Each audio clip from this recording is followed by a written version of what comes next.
How to remove my Instagram account from other devices. Hey everyone, welcome back to our channel. In this video we are going to learn how we can remove my Instagram account from other devices, so make sure to watch the video till the end.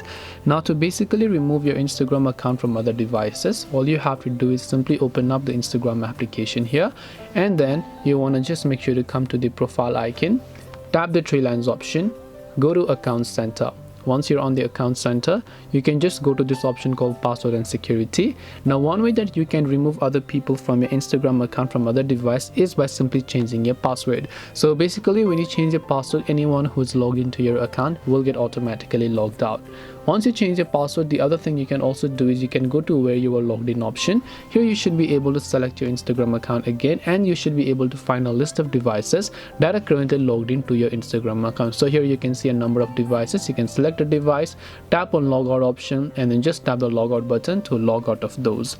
That's all it takes to go ahead and then basically remove your Instagram account from other devices. Hope this video was very helpful. If you have got any more questions, feel free to also leave them down below.